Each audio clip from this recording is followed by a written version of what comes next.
All right. Aloha. Good morning. Thank you all for joining us today. I'm Marcus Yano, Executive Director of Architecture and Cloud Services for CBTS Hawaiian Telecom. And I'd like to welcome you all to another Hawaiian Telecom University event. Before we get started, I wanted to review a few housekeeping notes about today's event. At any time during the presentations, please submit a question by using the Q&A panel on the right-hand side of the screen. We'll do our best to answer those questions at the end of each session. Today's Hawaiian Telecom University will have 3 different sessions.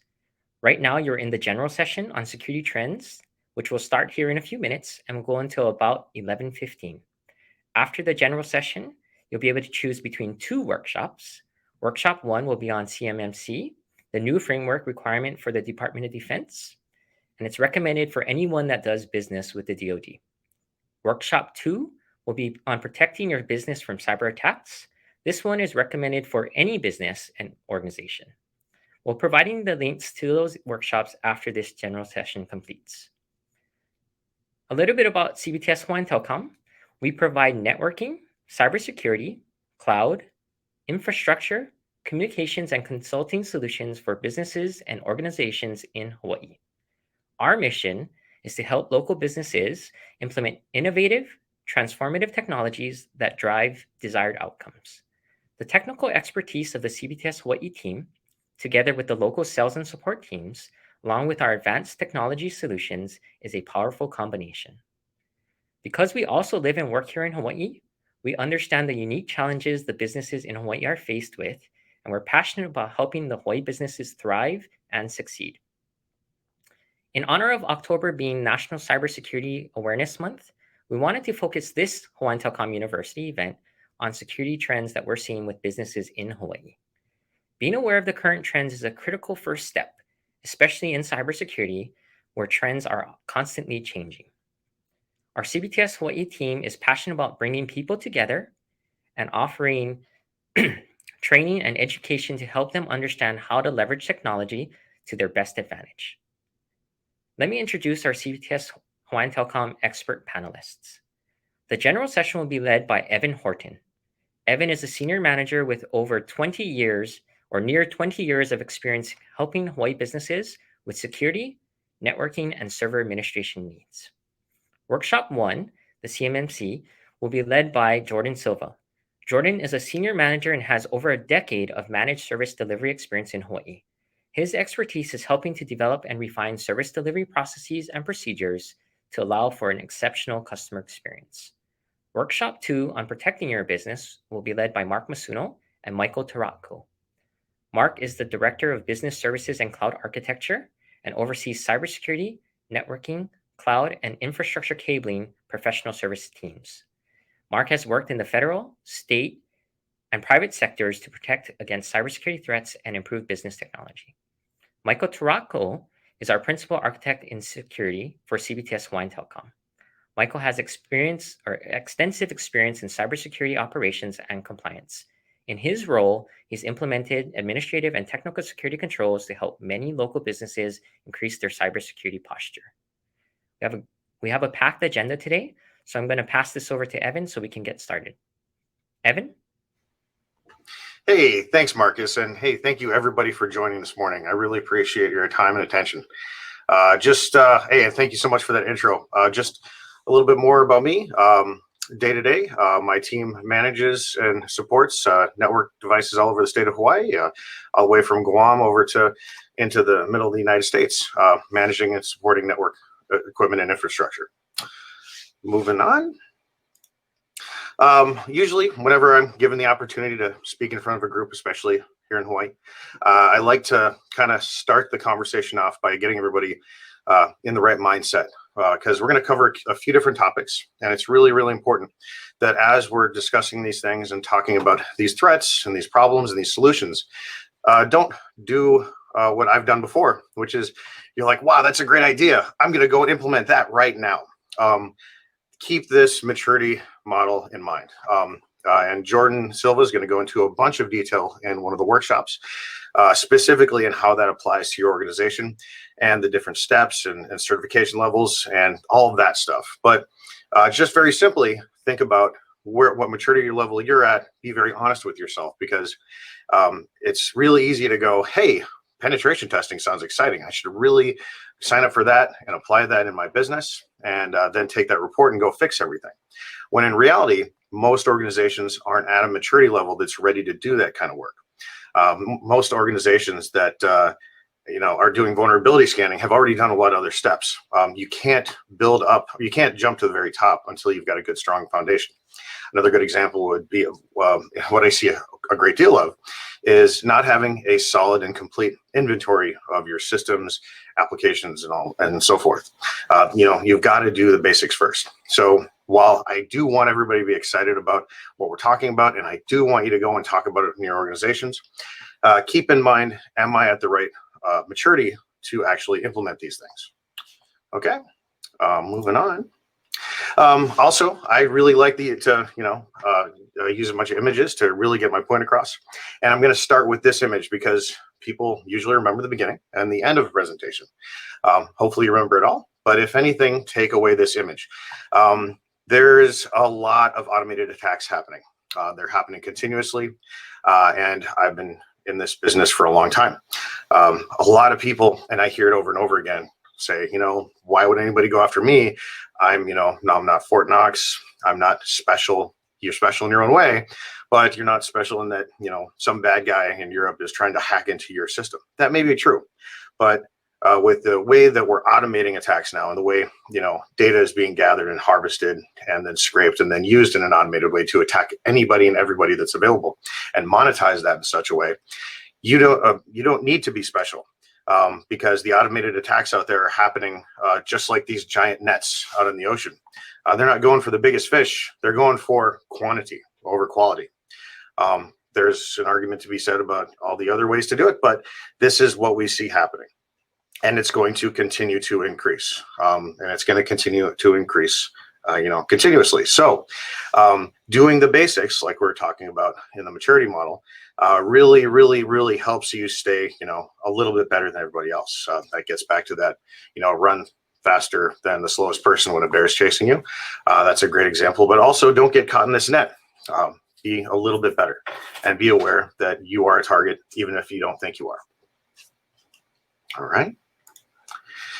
Now, a little bit of framing for that discussion is and I apologize, the Internet Crime Report for 2021 isn't available yet, but statistics from 2020 from the FBI IC3, which is Internet Crime Complaint Center, provided some data.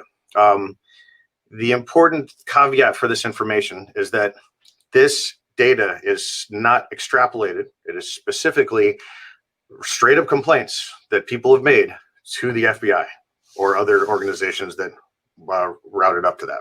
And the important part of that is we've got some data here. And if you look, you'll see total victim losses, how much dollar value of stuff was lost. And we see $13 million, and we're 38th in the country. That's not a huge amount. Everybody here is immediately going to think, oh, well, that's very small. I guess crime isn't a big deal, right? No, this is reported crime. Similarly, subject earnings or amount swindled, which actually in the FBI report, they actually use the word swindled, which entertained me greatly. But same idea. This is reported earnings based on mostly, payouts for, any kind of attacks where, ransomware or crypto locker, things like that. Again, this is a small number, but you have to remember, not extrapolated. These are straight up people that got compromised, paid out, and then reported it to the FBI. Again, total victims, we're 43rd, 1,978 incidents. That's people that reported. There are organizations that are required to do reporting. There are organizations that are not required to do reporting. There are organizations that are financially incentivized not to do any reporting at all. So all of that said, I'm not trying to undermine this report data. The framing of this is overall, from a total population stance, Hawaii is 40th most populous. We're right in about the right area if you take a look at the amount of reporting between 43rd and 38th and 45th. That the amount that we're right on target for being the correct amount of crime based on reporting in comparison to the rest of the country. So what I want you to get away from this slide is specifically we're not special. Everybody's attacking us and targeting us and doing crime against us at the same level as everywhere else in the country. The being in the middle of the ocean doesn't matter. Having less internet connectivity than somebody in the middle of the country doesn't matter. It's all about, can people profit, and can organizations profit off of targeting these organizations? And that's very important to understand when you're trying to inform how much risk you need to plan for in your organization. We're seeing that increase year over year, but this is where we're at today. We're not special. We're targeted just like everybody else. Moving on.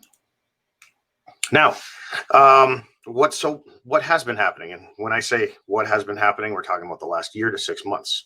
Phishing attacks are becoming more sophisticated. What does that mean? Well, business email compromise is the gateway to organizations or bad guys making money off of organizations. That's how they get their intel on what's going on. They compromise email accounts. They start reading the information going back and forth between all the users. You find out who does what, who makes the decisions, what your processes are, which a lot of those are in email. We've seen this with businesses that are sending lots of money in between and then making a change in the middle of the night or on a holiday. If there was a time of day or a time of year, you should be extra vigilant about bad guys trying to insert themselves into your process. It's happening during the holidays. It's happening during the weekends. It's happening at night when nobody's paying attention and everybody's asleep. So there's many ways to fix that. Mark Masuno and Mike Taracco are going to be talking about those things later on. But be very aware that business email compromise is huge and continuing to be. On top of that, the way email compromise is happening and the way compromises or access is being gained is there is a huge volume of data being leaked all the time. I created this slide maybe a week ago where I wanted to drive home the point that here, if a bad guy wanted to profile me, you can see that you can look at Hawaiian Telcom here, and you can see that, hey, there, if you can find me in here, you can find all the people that are registered in LinkedIn. You can start finding out information about them. That's called open source intelligence gathering. On top of that, if I wanted to, phish me, I could probably go over to Have I Been Pwned, find out, has my business email ever been compromised in any way or have been present in any leak or data breach? And it's been present in 4 of them. That's just my business email, not my private one, which would then be a treasure trove of additional data that somebody could use to build a profile to go after me. But the important thing that I was talking about earlier when it comes to those wide nets and automation is that you don't have to do all that, because there's ways now today where we can automate the scanning and the pulling out of data from data leaks to start making it easier and easier and easier to start scanning and attacking users. Specifically, doing things like sending them links to say, hey, reset your password. Hey, we know that some guy just got injured who's going to be in an MMA fight tomorrow. Everybody clicks on those, right? Or hey, there's a new toy, or whatever the case may be. We're seeing very sophisticated phishing campaigns, and they're successful. So there have to be additional security controls in place and processes to help secure your organizations. So, and the other thing I wanted to point out that just happened between now and then is there was another massive data breach. Twitch.tv basically had all of their stuff released. And in that case, it was the release of how much every one of their contributors or their content makers pays out. On the surface, if I say Twitch.tv had all that data leak, nobody will care that much. But if I said if your organization, somebody got access and then posted publicly how much every single person in your organization gets paid, as well as all their compensation, that story is different. And in this case, right now, from what we can tell, a server misconfiguration or change configuration is what caused that to be opened up to the public. We're going to find out more, but the scale of these breaches is increasing. The frequency of these breaches is increasing, and the amount of data that can be harvested to target your organization from a third party is increasing, and that's dangerous. People need to pay attention to that. So, moving on. Another area where we're seeing continuous increase here. I have to, qualify that this information all came from Radware. Here we're talking about DDoS attack trends. DDoS, for those of you who aren't aware, is distributed denial of service attacks. That's where we're going to ideally, from one to many, do everything we can to disconnect or knock a service offline, either for the threat of some kind of ransom, like, hey, you can't use your website and you're not going to get to until you pay me. Or it could be hacktivism, a whole bunch of reasons that people would do a DDoS attack. Sometimes it's just misdirection. We're going to do a DDoS attack while something else is happening, and the logs of what we did will be lost in the ether of us responding to this big issue. But what are we seeing? Average blocked volume per customer in Q2 increased by 40%. That's a pretty common theme, continuous uptick in attacks. The average attack size in Q2 grew by over 10% compared to Q1 of 2021. Technology, healthcare, and finance industries were the most targeted. That's true, but again, the more services that come online that have the ability to be impacted by being knocked offline or having their services impacted in some way, the more targets there are to ransom their services, to pay out to get them back online. And then most of the attack traffic was directed at HTTP and HTTPS. So you got DNS, SIP, BGP, RDP. Those things are web services. That's DNS is domain name services. SIP is phone services. BGP, Border Gateway Protocol, which is how the whole internet works. We just, again, between I created this presentation and now, had that massive Facebook outage. Today, it seems to be, from all the reading I've done, that was a misconfiguration and a failure from management or system management. But have we seen BGP outages that were malicious? Absolutely, absolutely. And they're going to continue. So you can already see what a massive impact, DDoS to those services could have. And again, SMTP, things like that, SMTP being a simple mail transfer protocol. So again, DDoS attacks are up. But the thing to keep in mind is where we're situated in the world. For Hawaii, it's very unique. We've got a couple major pipes to get us in. To my astonishment, when I moved here in 2003, no, the internet is not provided over satellites. It all comes through undersea fiber optic cable, as I've been taught many, many times living here. But as a result, we still have limited connectivity in. Luckily, we have laid some new fiber optic cables, but we are limited in our exposure to DDoS attacks. Are they still important? Are they still impactful? Absolutely. In some cases more so, because if our limited connectivity gets impacted that much, especially when upstream providers are attacked, that directly affects us and the people below us and the organizations below us. So things to keep in mind. There is, definitely a limited capacity of DDoS prevention available here. And then there's a lot of dependency above us. All right, ransomware attacks.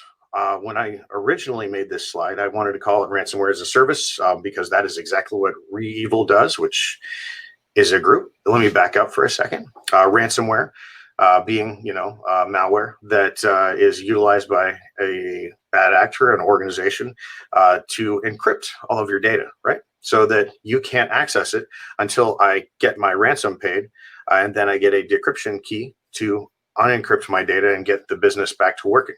That's ransomware attacks.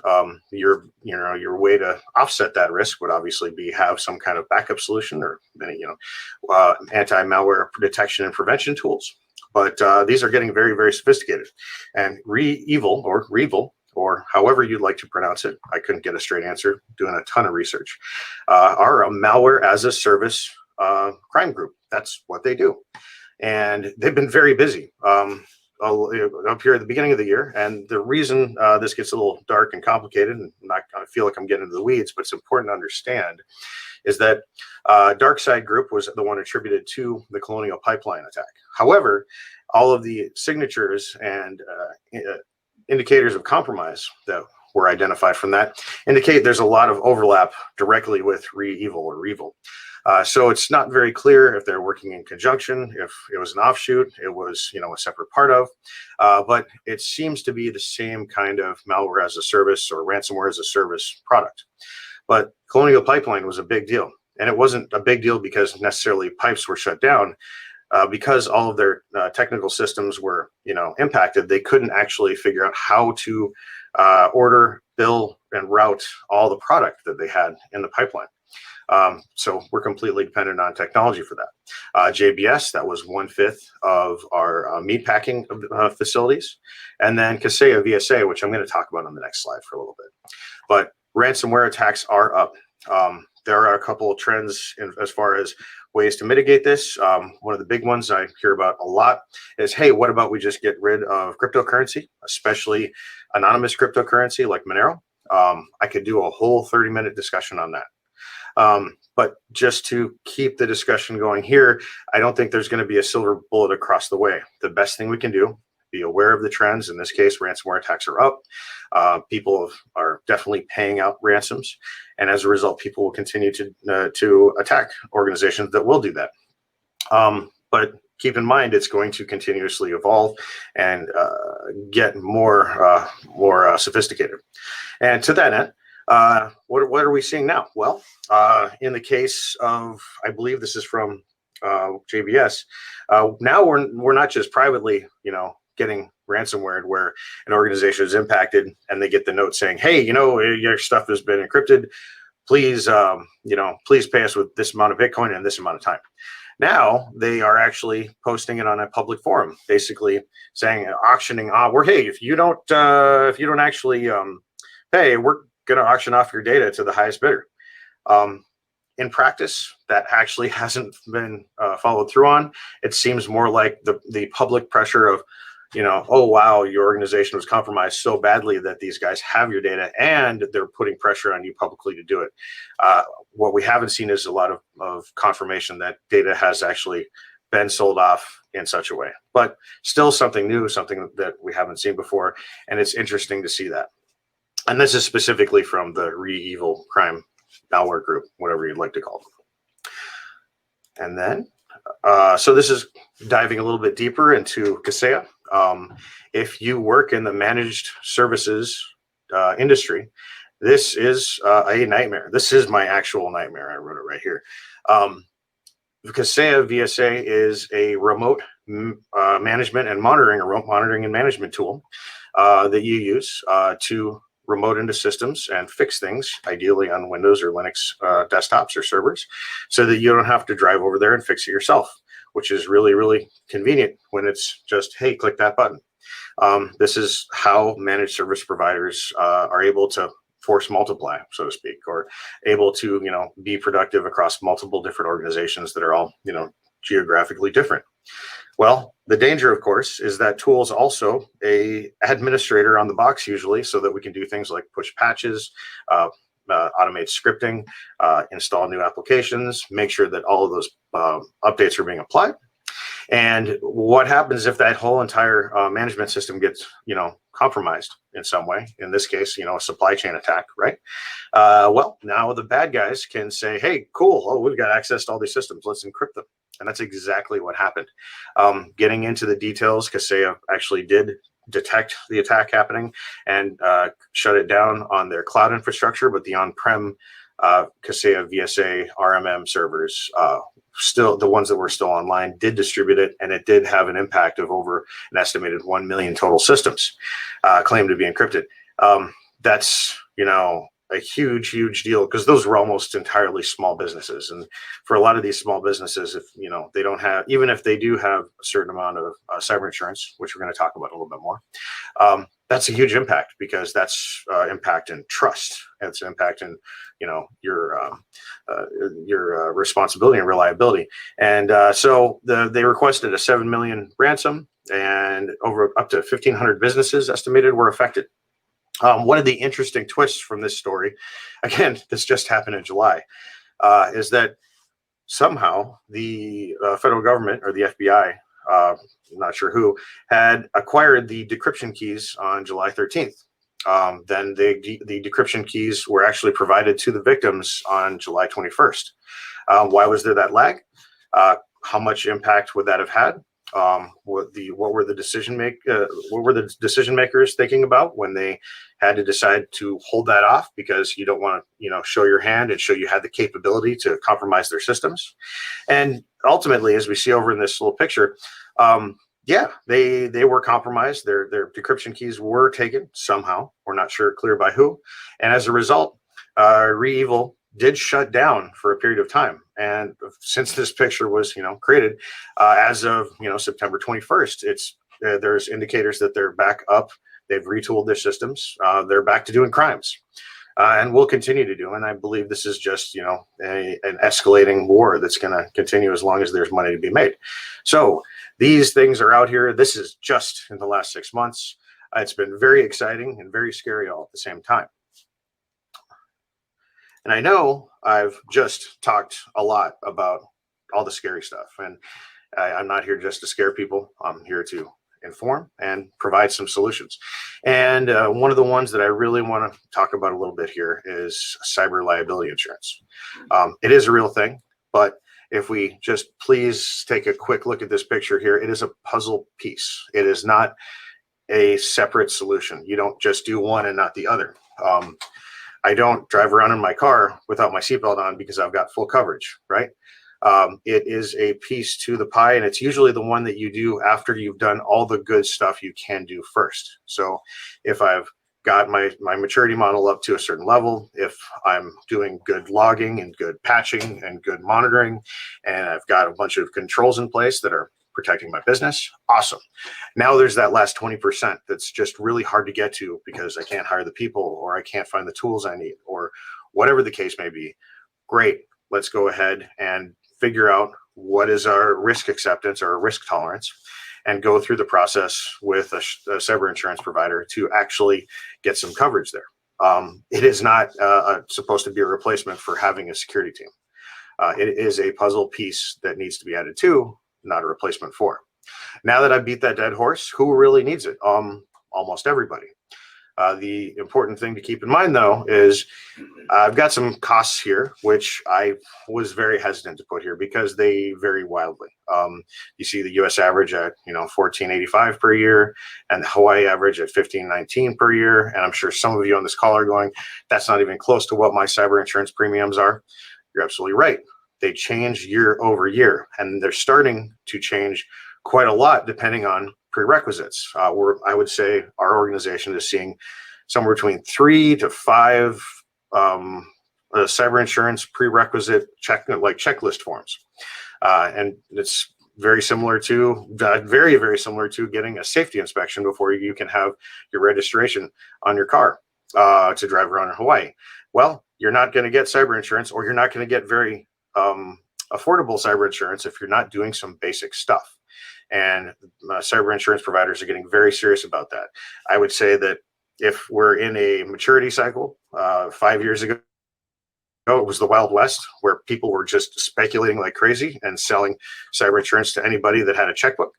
Now we're getting to a little bit more mature. We're expanding into the West, but we're definitely not at the point where we've connected, the railroads across the state or the country, and everybody's on the same page. We're far from that and getting there quickly. And the rate in which crime continues to uptick and the rate in which cyber insurance providers actually have to pay out for these, the more we're going to see these requirements continue to increase. Again, something Jordan's going to talk about in the CMMC model, but important to understand. And then considerations. Some cyber insurers have been hacked, and it's to find the targets who already have cyber insurance. This is genius. That's a really smart move on some bad guys. That's a great way to do crimes. But does that mean that you should be shied away from getting cyber insurance? Absolutely not. What you should be thinking about is asking the same questions of your insurance provider or your prospective insurance provider that you would ask of your third parties. Are you doing things right? Are you patching things? Are you all the stuff that you would expect everybody else to do well, they should do too.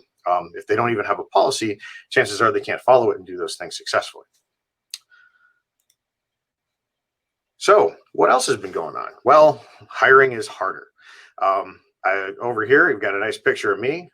If you interviewed for my team in the last 18 months, this is what you got to see, with varying states of whether or not I had a haircut or trim my beard. Wow, I was getting out of control there.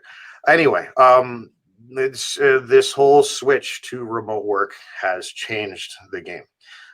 Here you see that it was already difficult to find cybersecurity candidates. It was hard to find technical candidates of any kind. And there's already been, definitely some competition in the state.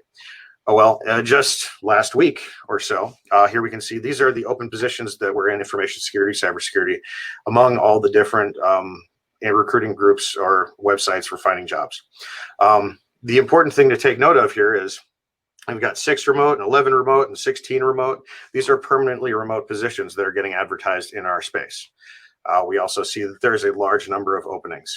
These are all good paying jobs. These are all competitive jobs in the state. And then so most of these jobs that are fully remote aren't just, what I would consider trash or, advertisement space for organizations that are really trying to undercut people and just advertise everywhere as remote. These are real remote positions for large companies that are paying competitively. The pandemic has changed that whole design of can I find a job and successfully work in Hawaii, or can I get a job that pays about the same and work remote all the time forever? And that's definitely happening. As a result, the competition isn't just with Hawaii; it's with everywhere. Now there's a lot more to be said about that discussion. Again, could go 30 minutes or more or an hour talking about just hiring in Hawaii, but it's definitely one of those puzzle pieces of protecting your organization is having good, competent people that care about your organization. Nobody's going to care more than the people that are on your payroll. And having good people that are happy and feel valued, keeping them around is going to help protect your environment because they have that extra level of care. And if we're always competing with larger organizations outside the state, that makes our job more difficult. So that kind of hits onto this next side here. So let's move on. This is really exciting. And this is probably one of the coolest changes that I've seen in the last 18 months. And it already was starting a little bit, but it's the changing how you get training in information security or cybersecurity. I promise that I am not receiving kickbacks from Black Hills Information Security. I am just really, really a huge fan of their model, and they're really breaking the model, which is that barrier to being in information security, being in network information security, which is getting that really expensive training and the certifications surrounding it. Instead of $2,000, $6,000, $10,000 trainings, they are providing a pay what you can option, not for all their training, but a pay what you can specifically around, some of their introductory training. They have a intro course to SOC course. They have a deception and network defense, and another course which is getting started in information security. And we've got a lot of people in the last 18 months that decided, hey, maybe I really don't want to be in a place where I'm surrounded by people all the time, and maybe I want to make more money, or I want to be more comfortable. Maybe this is the thing I've always been excited about. I've had several conversations with people on LinkedIn who were, hey, I've been in the restaurant business for 20 years or 10 years, and I just want to switch. Doing this kind of model makes it accessible. It removes those barriers, and that's super cool. So I show 25, 50, 95, 100, 195 on here. If you email them and say, hey, man, I don't have a job, they'll give you an invite to attend their training for free. And BHIS, or Black Hills Information Security, isn't the only one. Fortinet has opened their doors. You don't have to be a part of an organization or a college anymore to access their training. CompTIA does a 30-day free course plan.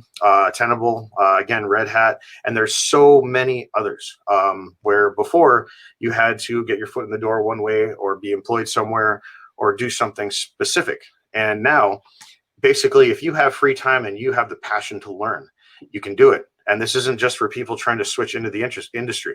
I've attended a bunch of these courses and continuously do. I take lots of benefits from it, and I encourage my teams to, because it's not just about validating the base skills. It's about understanding what new things are happening in technology, what new things are happening in the industry. And you get exposure to those things by going through some of these courses. And that it stretches your training dollars as well. There's so many benefits. Is there a place and a value for really expensive certs? Absolutely. The SAN certs I have are incredibly valuable, and I take a lot of pride in maintaining those. but that's after I've gotten a position and after I've already gotten my foot in the door. This is really changing the game, and it's super important because it's really, really hard, and we've got a huge deficit of qualified people in this industry. And a lot of it is they're self-disqualifying because we have job positions that are so hard to say, hey, I'm qualified for. That's a whole nother discussion. But again, this is really cool.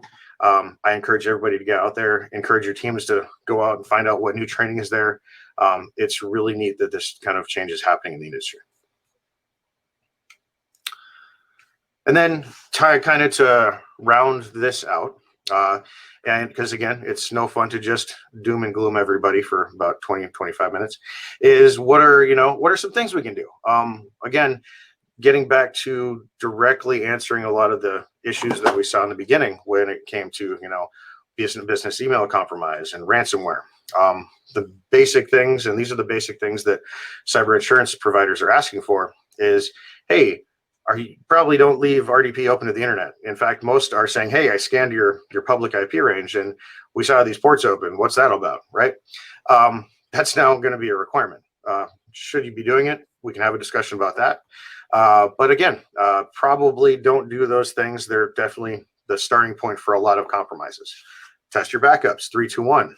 This is another area where Mark and Mike are going to talk in great detail, but have three copies, have 2 of them on site and 1 off site, and make sure you've tested them. A lot of people do backups and have been doing them for 5, 10 years and have never actually tested them. And the first time they do is when they have an incident. That's the wrong time to be doing that testing. Even if you just do a tabletop to say whose responsibility is it to do those backups and whose responsibility is to validate those backups, it should probably be 2 different people or 2 different groups at least, if you can do that. Regular patching cycle. Again, this is very basic stuff, but so often the big stuff gets done and the little stuff gets overlooked. Big stuff being Windows, little stuff being, Linux machines that nobody ever touches that have been doing their job for 10 years.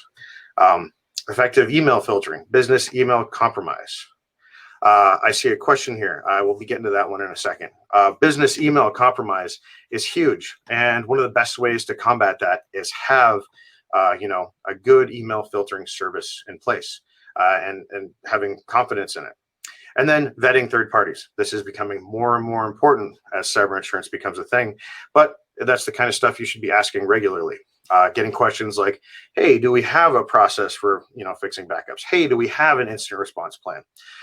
Hey, does that third party actually use 2FA? That's a big one. I think everybody should start every conversation with every vendor they have with, show me, validate for me that you're doing 2FA in one way or another. And then don't just ask once when you make that deal or when you sign that contract for 3 years. Ask every year, ask every 6 months, ask all the time. If they're confident and they've got a canned response that looks like they actually validated all the time, they're probably doing stuff. If it takes them a month to get an answer back to you, that's concerning. So again, these are all little ways to shore up things and try to offset the trends we're seeing recently. But it's really, really important to understand this isn't, the whole answer, but these are puzzle pieces. So with that, I'd like to move to the Q&A. And I already see we've got one question. Kathy asked, what is the difference between DDoS and DOX, DOXX? Well, DDoS would be distributed denial of service attack. That's what I was talking about earlier when we were, outlining, a many to one, or a one to many, where we're trying to prevent a service from being running. A good example of that would be sending too many web requests to a website to prevent that website from being running. If your primary business is, for example, the website that lets me sign up and buy, fruits and snacks and breakfast items at my what is that place called? The local breakfast joint I've got in Manoa Valley. If I can't sign up and order things, then they can't make money because it's the only way they can that their customers can sign up for them. Twitter, everything else would be the same way. That's their main line of business. That's distributed denial of service. Whereas DOX or DOXX is where I'm doxing somebody. I'm taking the doc data or the documents that I'm able to find either by open source intelligence or hacking into people or whatever it may be, and releasing that information publicly, usually for politically motivated reasons, but it could have some kind of profit motivated reason for doing so. If you're releasing information about the CEO of an organization who recently went public, or publicly traded company, or to that effect, there are many examples of that. But one is going after a person or an individual and releasing information, and one is preventing services for an organization that has something online. I hope that answers that question. Good question. Any other ones? Well, I've got you all here.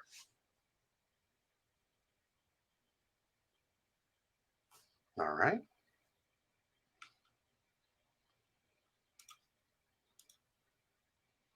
I'll give it about another 30 seconds. And then we'll probably move Evan, on. We had one more come in.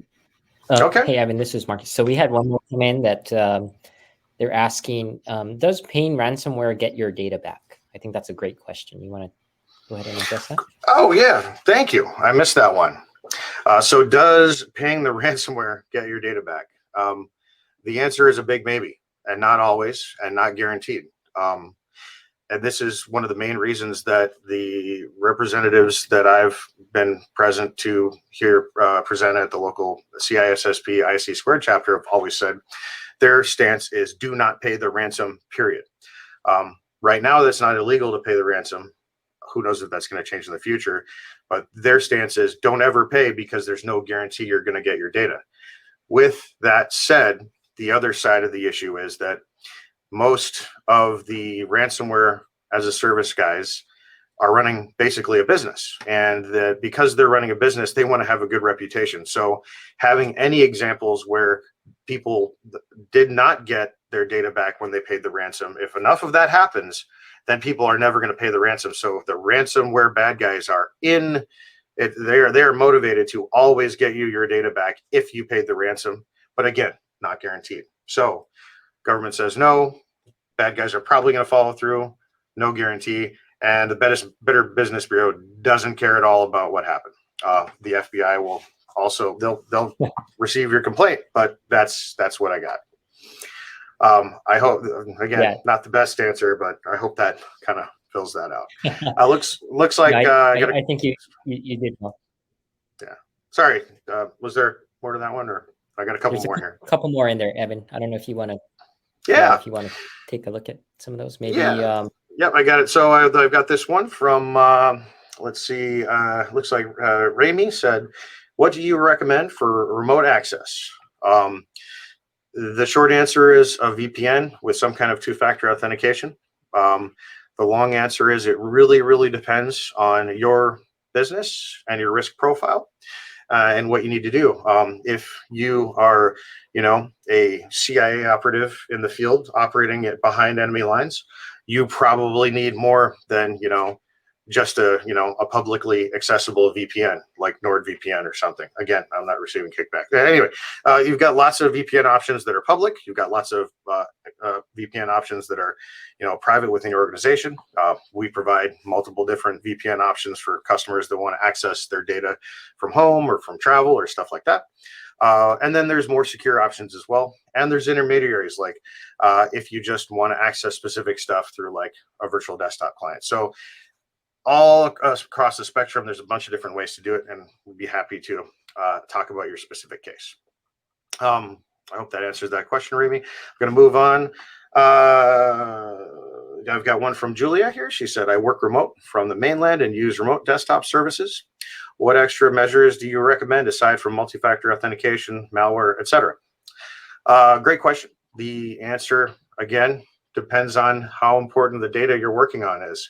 If you're working with, your company's financial information that could have potential giant impacts. In general, though, keep your system up to date.